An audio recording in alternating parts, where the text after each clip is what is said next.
Good afternoon. Today, we're happy to welcome Jeremiah Blocky to our seminar series. Jeremiah is an assistant professor in computer science here at Purdue University.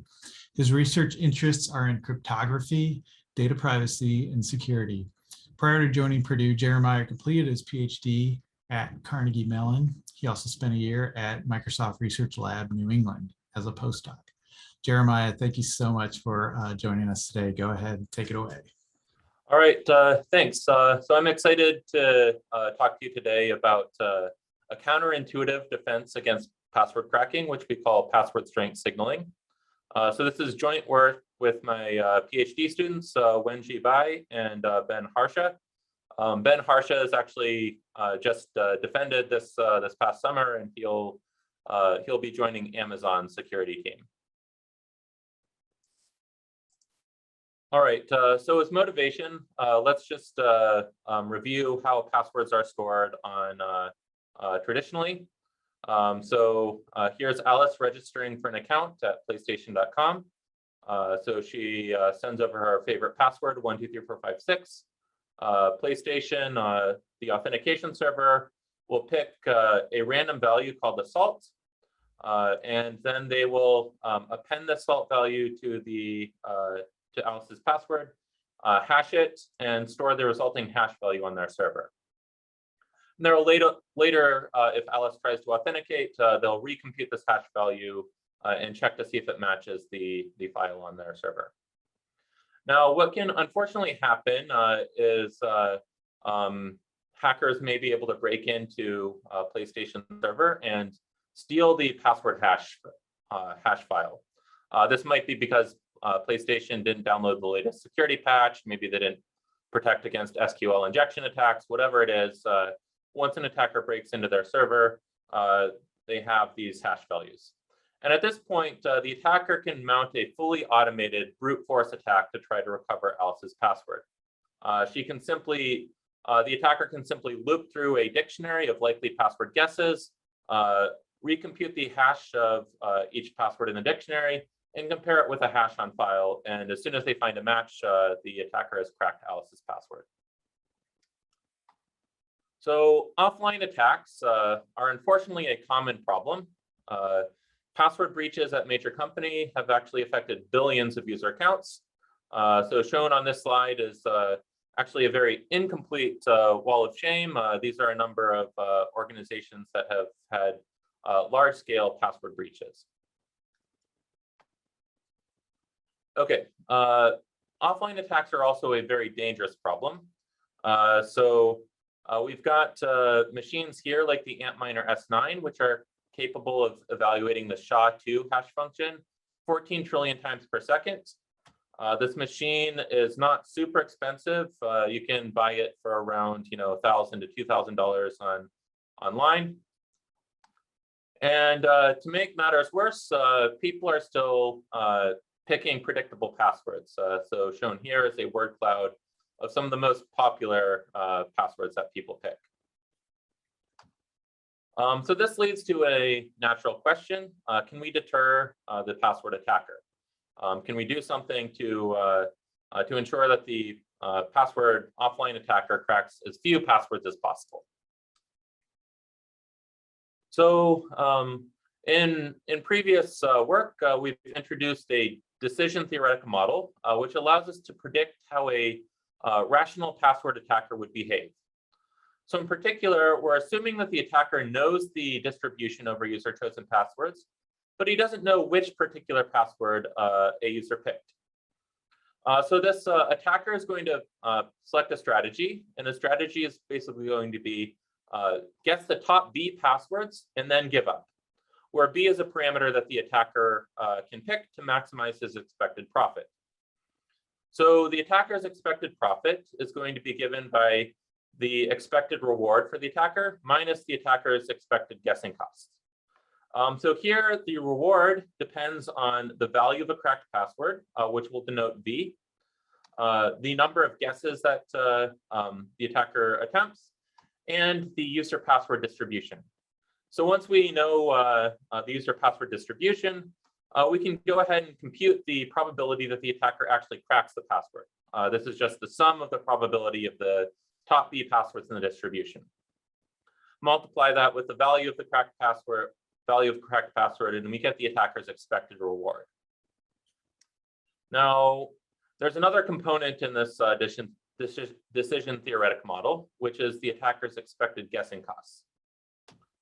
So here, the expected guessing cost depends on several factors. Once again, it'll depend on the user's password distribution. It'll depend on the cost K per password guess. So in other words, the cost of evaluating this password hash function. There's a technique called key stretching, which deliberately increases password hashing costs. But as we'll see in a second, key stretching is limited by the server workload. Okay, so let's suppose that it costs the attacker K per password guess. What's the attacker's expected guessing costs? Well, if the attacker happens to crack the user's password on the ith guess, then their total cost would be K times I. And then we'll multiply that by PI, the probability that the ith guess is correct. Similarly, if they fail to crack the user's password, then they'll pay cost KB, and we'll multiply that by the probability that the attacker fails to crack the password. Okay, so this formula gives us the attacker's expected guessing costs. Okay, so now how do we deter a rational attacker? Well, one approach is something called key stretching. So key stretching, the idea is basically make this hash function as expensive as possible to increase the cost K in hopes that the attacker will give up earlier. Now, there's a number of ways to make this hash function more expensive to compute. One method is just simple hash iteration. So instead of computing the hash of the password, compute the hash of the hash of the hash. In general, we could iterate this hash function tau times, and this will make the function tau times more expensive. There's also a more modern way to perform key stretching, which is called memory hard functions. So scrypt or argon2, these are examples of memory hard functions, and they have a number of advantages over hash iteration, but the distinction is not super important for the purposes of this talk. Now, there is a limitation to key stretching. The limitation here is that the honest party must evaluate the password hash function as well. And of course, the honest party has to evaluate this hash function quickly, right? So we can't perform too much computation because users expect to hear back from the authentication server within, let's say, at most half a second, right? If we take longer than that, say a minute or 2 minutes, users will get impatient waiting to hear back from the authentication server whether or not their password was correct or not. So in this talk, we're going to propose a somewhat crazy idea called password strength signaling. And password strength signaling involves no changes to the password hashing algorithm. So the idea is as follows. Instead of simply storing the username, salt, and password hash like we normally would, what we're going to do is we're going to additionally store a strength signal. So the strength signal might indicate whether the password is weak, strong, or moderate strength. Now, this seems like a crazy idea, right? After all, if the attacker breaks into the server, they will see the signal. And the thought is, won't that just give the attacker more information and make it easier for the attacker to crack the user's password? And the answer is yes. If the attacker breaks into the server, they will see this strength signal. And that's actually exactly what we want. We want them to observe this signal and to modify their strategy accordingly. Now, lest you think I'm completely crazy, I should add the caveat that this signal that we publish on the authentication server is actually noisy. So sometimes the signal strength will be accurate, and sometimes the signal strength will be a lot. And the question now is, can we tune this noisy signal in an appropriate way so that we actually reduce the number of passwords that a rational adversary will crack. Now, an intuitive answer, and this is the answer we first thought was the case, is no way, right? A rational attacker will only use the signal if it benefits him. So it seems like in the best case, the attacker will simply ignore the signal. In the worst case, the signal will actually help the attacker. So it seems like there's no way this could actually reduce the number of passwords that the rational attacker is going to crack. But this reasoning actually turns out to be a fallacy. And the reason is that password cracking is not a zero-sum game.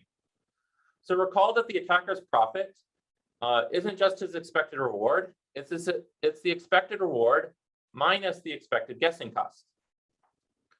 So in this case, for example, when the signaled strength is strong, it may be in the attacker's best interest to simply reduce guessing costs and give up quickly. In other words, set his guessing budget to be 0 and don't even bother trying to crack the password. Now, if we tune the signal appropriately, the attacker may continue to do this even when the signal strong is inaccurate, right? So even if the actual password, maybe occasionally when we see a signal strong, maybe sometimes the password is actually weak. And in this case, if the adversary just gives up anytime he sees a strong signal, then we're saving some of these weak passwords from being cracked.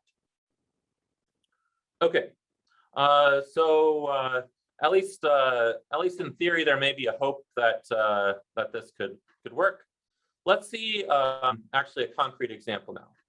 Oh, I guess before the concrete example, I should note that this idea of password strength signaling is actually motivated by the area of by the theory of Bayesian persuasion, which has been well studied in game theory and economics.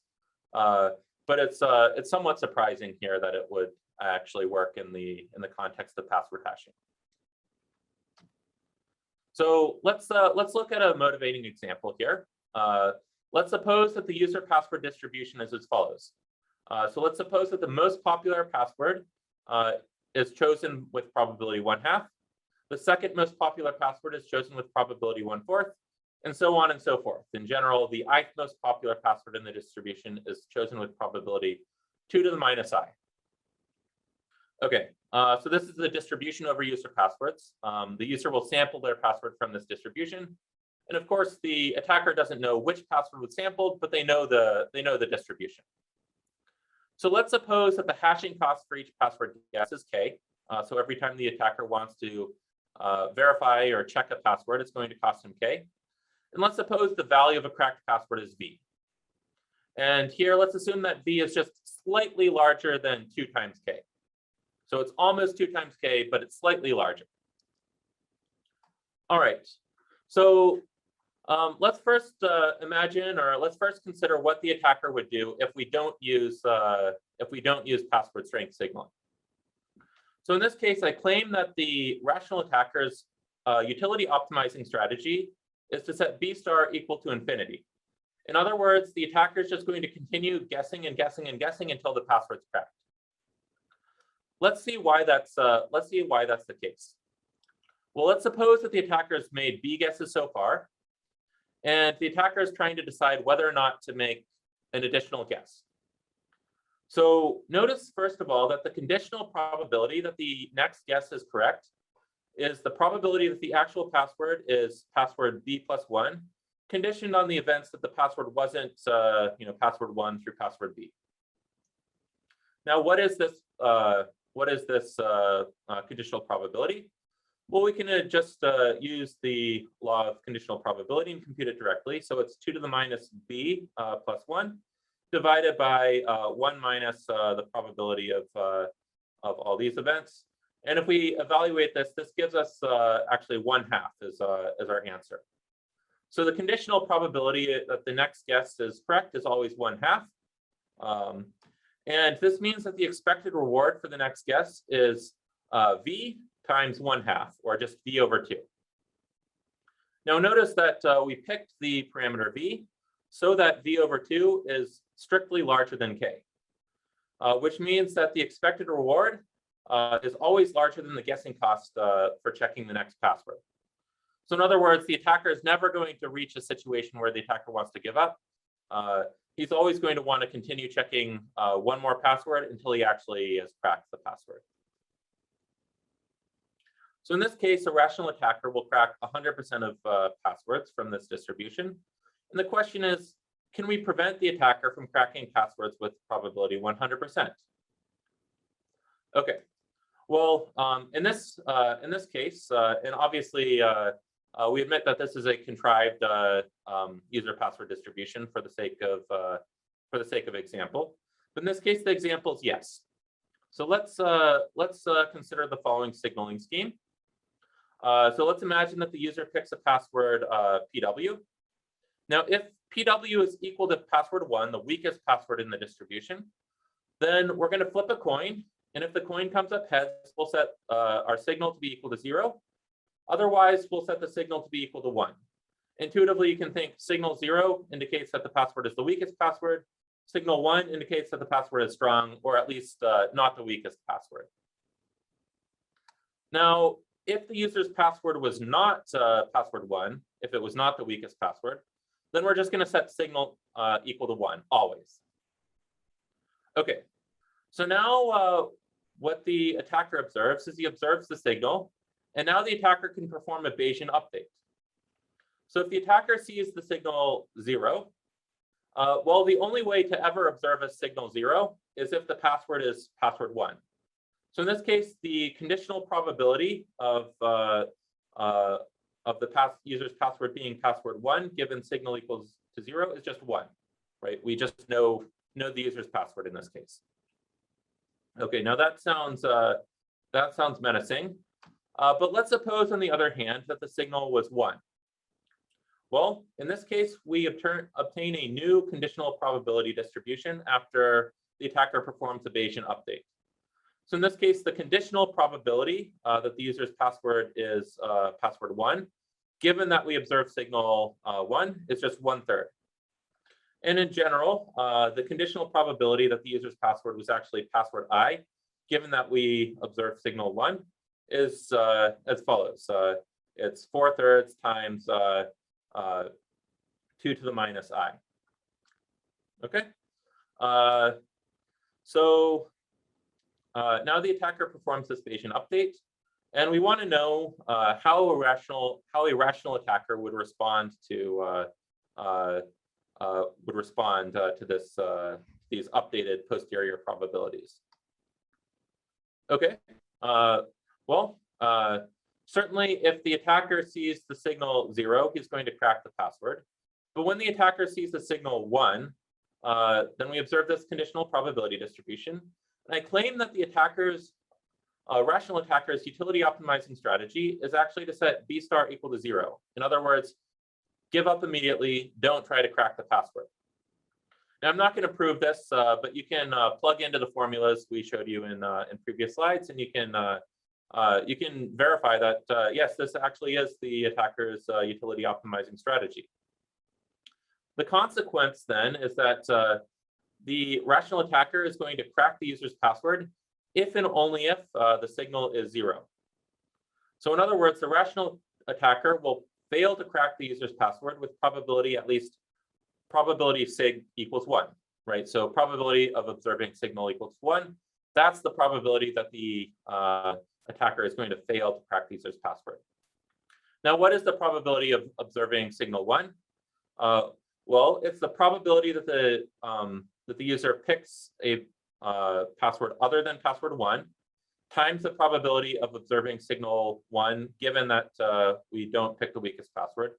And that conditional probability is just 1. Plus the probability of observing signal 1, given that our password is password 1, times the probability of picking password 1. And this is just 1/2 times 1/2. So we get 1/2 times 1, or 1/2 plus 1/4, which gives us total probability 3/4. So 3/4 would be the probability of observing signal 1. And whenever the attacker observes signal 1, he doesn't crack the password. So in this case, the attacker is only going to crack 25% of user passwords after signaling. So this is quite impressive. We went from an attacker who cracked 100% of passwords. We changed nothing about the password hashing algorithm. All we did is adopted a signaling scheme. And suddenly the rational attacker is only cracking 25% of user passwords. Now, okay, admittedly, this is kind of a contrived password distribution for the sake of example. But as we'll see later, signaling can actually work in practice for real password distributions. So our contributions in this paper, first we introduce password strength signaling as a novel yet counterintuitive defense against rational password cracking attackers. Next, we'll introduce a Stackelberg game model for password strength signaling. Intuitively, the defender is going to commit to a signaling strategy with the goal of minimizing the percentage of passwords cracked by a rational attacker. And the rational attacker is going to follow by playing whatever attack maximizes its utility or profit. And finally, once we've introduced our Stackelberg game model, we will use this game model to conduct an empirical analysis on real password data sets to see whether signaling actually reduces the percentage of passwords that a rational attacker would crack. Okay, so just to review the basic strength signaling mechanism, let's look at how account creation might look. So here, the user registers their accounts with their favorite password. In this case, the server is going to pick a random salt value and hash the password with the salt value as normal. And now what we're going to do is we're just going to compute the strength of the user's password. We can either do this directly if we know the password distribution, or we could use a password strength meter to estimate the strength of the user's password. Then we're going to run a randomized algorithm, get signal. And this takes this as input the strength of the user's password and outputs a signaled strength, where the signaled strength may or may not be equal to the actual strength. Okay, and then what we're going to store is just the username, the salt, the hash, and the signal. Of course, we're not going to store the actual strength of the user's password, so we're going to just discard this. Now, authentication actually works in exactly the same way, right? Authentication is going to do exactly the same thing, recompute the hash, check to see if it matches the hash on file. If it doesn't, then authentication fails. Otherwise, authentication succeeds. In fact, authentication doesn't even need to reference this signal strength. So this process is completely unchanged. Okay, so now what we want to do is we want to introduce a Stackelberg game model. And we want to model the defender, the authentication server, and the attacker. So a Stackelberg game model is simply a leader-follower game. So basically, the leader plays an action first. In this case, the leader's action is going to be committing to a signaling matrix. And here, the signaling matrix is just a bunch of real numbers between 0 and 1. Intuitively, Sij, the ijth entry in the signaling matrix, is going to give us the probability of signaling that the password strength is j when the user's actual password strength is I. Right. So basically, the signaling matrix just gives us a way of sampling, or it gives us a way of sampling the signal. Right. So once we get the user's actual strength, right, now we can just infer the probability distribution over signals from this matrix, and that gives us a way to sample a strength signal. And of course, our goal when picking the signaling matrix is going to be to minimize the percentage of passwords that a rational attacker would crack. So of course, we want to minimize the percentage of cracked passwords, again, under the assumption that the rational attacker is going to respond with a utility optimizing strategy. Okay, so the next component of our model is going to model the rational attacker. So after observing signal Y, the attacker can perform a Bayesian update. And in particular, the posterior probability of a password PW conditioned on signal Y is just given by the following formula. Okay, so we perform a Bayesian update, and now we can sort all the passwords in descending order of their posterior probability. And now what the attacker is going to do is he's going to pick some budget BY. And what this budget tells us is that when the attacker observes signal Y, what he's going to do is he's going to guess the top BY passwords in the posterior distribution and then give up. Okay, and of course the attacker is going to may pick a different value BY based on the signal he observes. So in general, his strategy or his action is going to be to pick a vector of BY values, one for each possible signal that he might observe. And here we'll let lambda BY be the probability of the top B passwords in the posterior distribution. So lambda BY is just going to be the sum of the top probabilities of the top B passwords in this posterior distribution. So the utility of the attacker when playing an action profile is going to be given by the following formula. So it's going to be the sum over possible signals Y of probability of observing the signal times the utility of the attacker when we observe this signal. Right, and to compute the utility of the attacker when observing a particular signal Y, we can actually just use the same formula from the beginning of the talk and plug it in. Okay, so now we have a formula for the attacker's utility. And of course, the attacker is going to pick a strategy profile which maximizes its expected utility. So the attacker is just going to play utility action by star, where by star is given by the argmax of this function UADV. And in this case, once we know how many, once we know the attacker's budget for each signal, we can compute the percentage of cracked passwords. So in particular, we'll let f of VKS be the percentage of the expected number of passwords that get cracked by a rational attacker, given value V for cracked password and cost K per password guess. So in this case, the percentage of cracked passwords, again, we're going to sum over signals Y.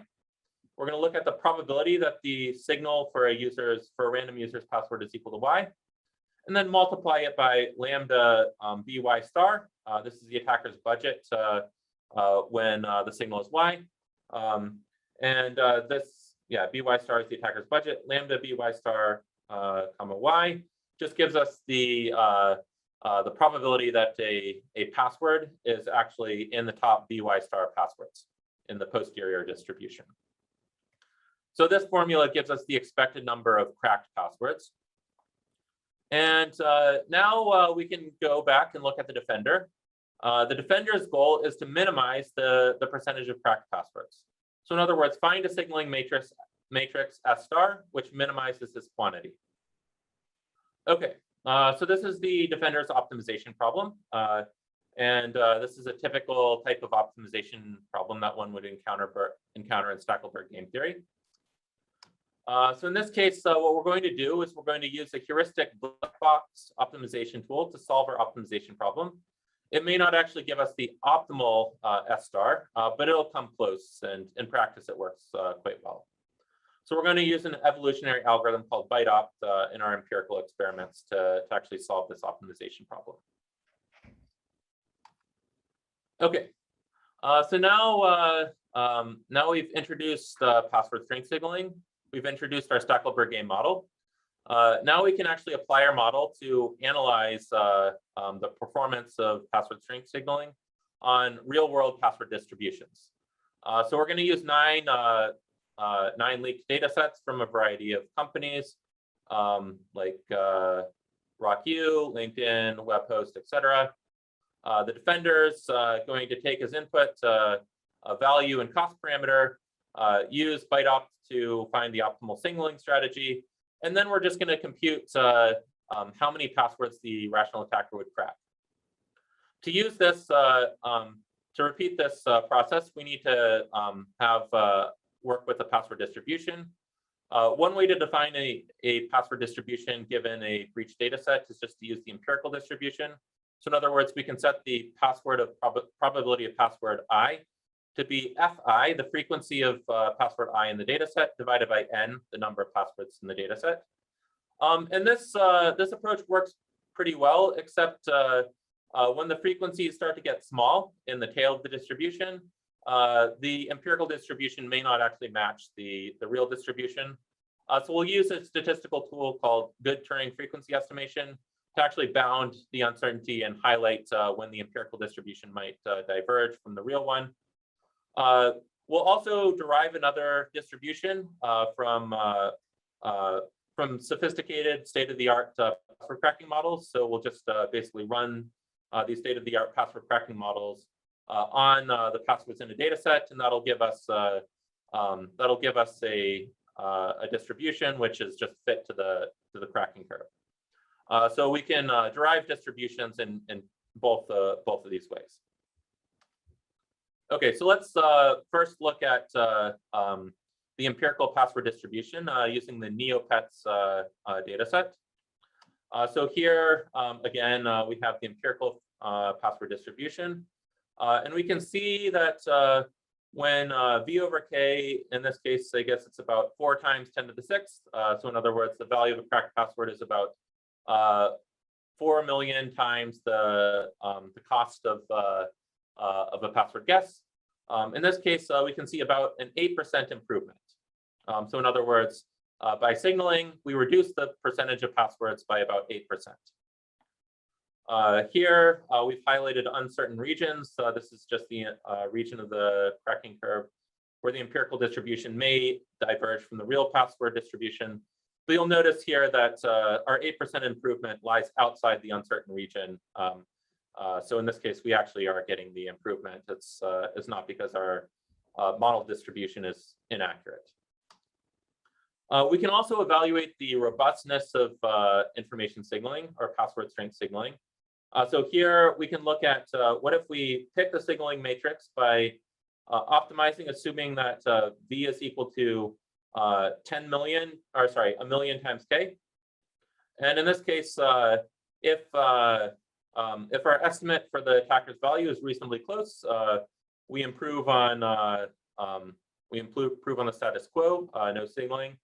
But if our estimate for the attacker's value is wildly inaccurate, then in this case, you're better off not using information signaling. You're better off just not signaling at all. So basically, what this is showing is that as long as we can get our estimate of the attacker's value to be reasonably close, it's beneficial to use information signaling. Now we can repeat the same experiments using distributions derived from sophisticated password cracking models. And here, once again, we can see that by adopting information signaling, we can reduce the percentage of cracked passwords substantially, in this case, by about 10%. Now, we can also apply information signaling in a context where the attacker is an offline attacker. So for example, many companies use CAPTCHAs to throttle online attackers. In this case, the guessing cost is given by the cost of solving the CAPTCHA. So for example, a CAPTCHA might just be garbled text, and you have to ungarble the text and type it in. In this case, the cost of solving a CAPTCHA tends to be much larger than the cost of evaluating a password hash. So in this case, the ratio V over K tends to be much smaller than in an offline attack. But we can still evaluate the performance of V over K of information signaling when V over K is small.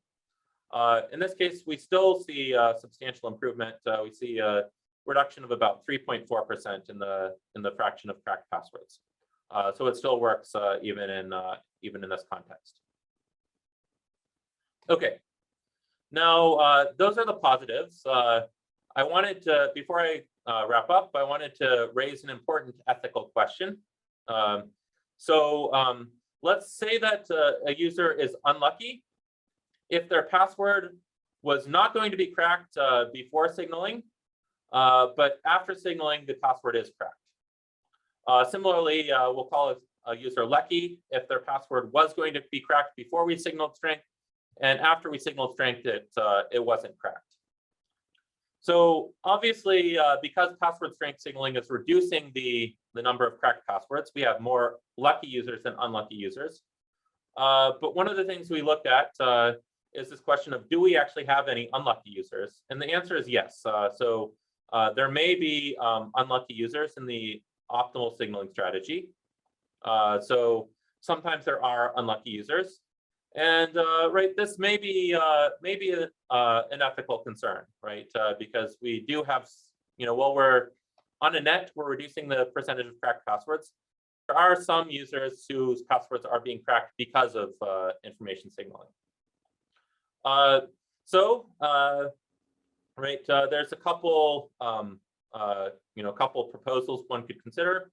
One proposal would be just to make adoption of information signaling voluntary. So we could allow users to opt into information signaling or opt out of information signaling.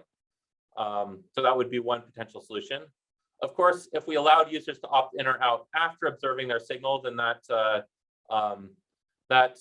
might introduce another source of bias. Now the attacker might be able to run a Bayesian update just based on the decision of whether or not the user opted in or out. In this case, opt-in, opt-out decisions would need to be made without actually observing the actual signal. Another potential approach would be to modify the optimization function or the objective function that the defender is trying to optimize to penalize solutions with unlucky users. So we haven't tried this, but that might be one way to use information signaling without having unlucky users. So ideally, we'd only have lucky users and no unlucky users. All right. So in conclusion, we introduced password strength signaling. The basic idea is to use Bayesian persuasion to convince a rational attacker to crack fewer passwords. And as we saw, in practice, it can actually reduce the fraction of passwords that would be cracked in an untargeted offline attack or even in an online attack. Password strength signaling is actually very easy to integrate with current authentication procedures. In fact, it doesn't require any change to the password hashing algorithm. So these are all positives. But of course, there are still important ethical and societal questions which we think would need to be addressed before we would want to see password strength signaling adopted. So for the time being, we just view this as a proof of concept idea. Hopefully, future work will explore these ethical and societal questions, and perhaps in the future we can actually start using information signaling to reduce the percentage of passwords that a rational attacker will crack. All right, so that's all I wanted to say. Thanks everyone for listening, and I'll stick around for a little bit to answer any questions. Hey, Jeremiah, thanks a lot. Looks like we have a question in the chat. Okay. I'm gonna read it off here. Is there an implicit assumption that users are using bad passwords, i.e. ones that appear in dictionaries and breach lists, as opposed to large randomly generated passwords from a password manager? Okay, so that's a great question. So no, there's not an implicit assumption that the user is picking weak passwords. Information signaling is an idea that could be applied for any password distribution. So we're not making any particular assumptions about the password distribution. However, I will say that in practice, whenever we see a password a breached password data set, we see an awful lot of weak passwords in that data set. So for example, when Rocky was breached, there's 32.6 million user accounts represented in that data set. And nearly 1% of those users picked 1, 2, 3, 4, 5, 6 as their password. Yes, you could use password strength signaling even if the distribution is stronger, but in practice, the distribution is oftentimes somewhat weak.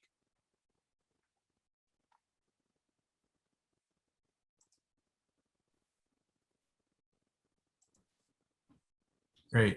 Looks like we have a follow-up question or comment, just that the RockU list, I guess, has some pretty awful passwords in it. Yeah. Yeah, so I mean, there's a separate line of research exploring, can we encourage or nudge people to pick stronger passwords? But what we find is that oftentimes when you require people to pick stronger, to add numbers or special symbols to their passwords, oftentimes these policies can even be counterproductive, and sometimes people respond to these passwords in predictable ways, and the resulting password distribution is oftentimes not any stronger than it was in the first place. So yes, encouraging people to pick stronger passwords is certainly a very interesting and important research area, but one of the strengths of password strength signaling is that you can deploy it without requiring users to change the way in which they pick passwords, right? It's compatible with whatever people are doing to pick their passwords. It's compatible with what they're doing, whether that's picking good passwords or bad passwords, or, as is usually the case, a mix of some users picking good passwords and some users picking strong or weak passwords. If anybody has any questions, go ahead and post them in the Q&A.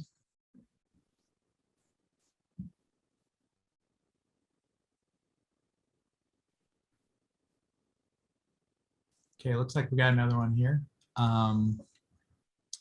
It's a multi-part question. So from the previous concrete small example, it feels that we are lowering the cost of weak passwords for the attacker, which increases the cost of the remaining stronger passwords, and try to make the attacker only attack the weaker passwords. Is that observation correct?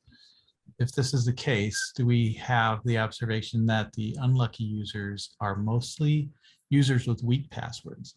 And if so, can this solve the ethical problem, since we are also indirectly encouraging users to pick stronger passwords? Yeah, no, that's a great question. I guess yeah, there's multiple parts. I'll try to kind of address it point by point. So I guess the first observation is that the attacker actually does benefit from this signal, right?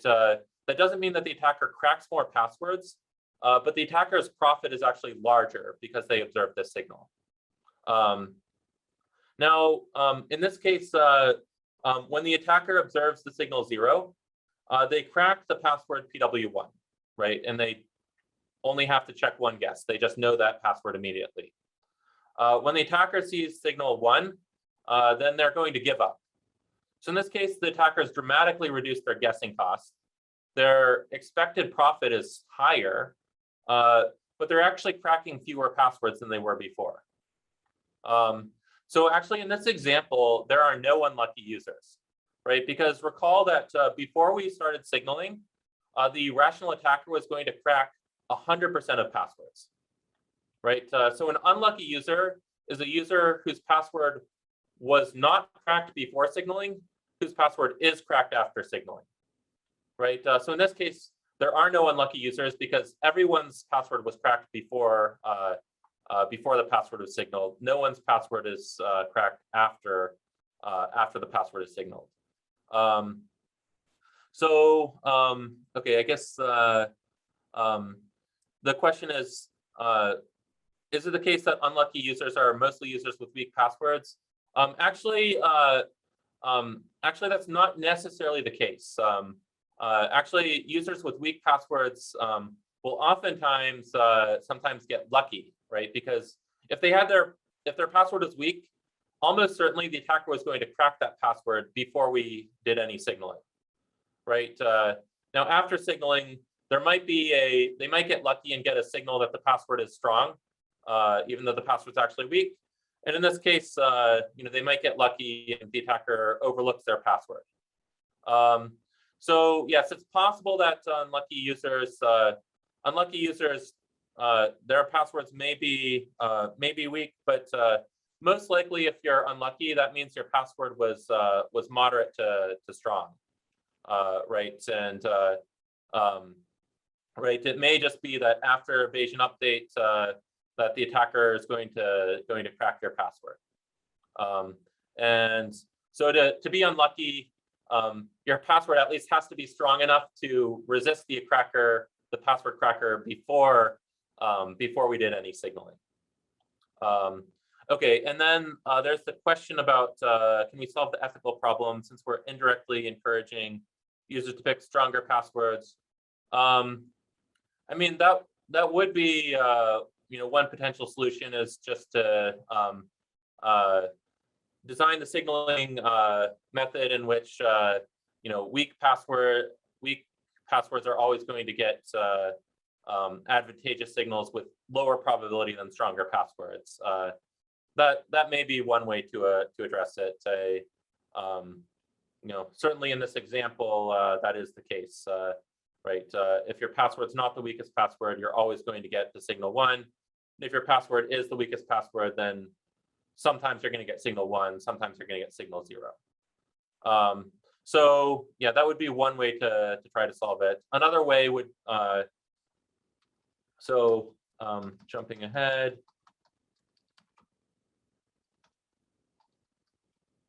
Yeah, here the defender's goal is basically to find a signaling matrix which minimizes the objective function.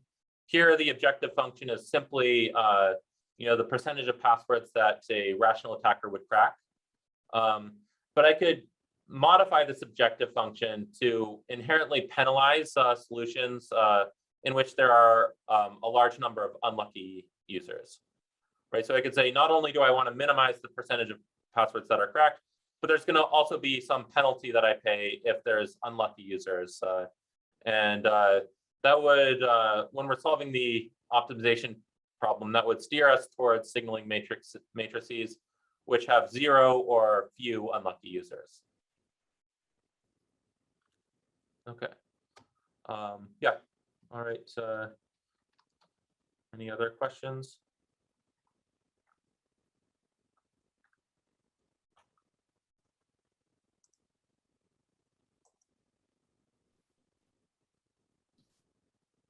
Okay, I don't see any other questions here, but Jeremiah, thanks a lot. Thanks again. I really appreciate it. All right. Well, yeah, thanks everyone for listening. All right. Thanks a lot. Take care. Bye.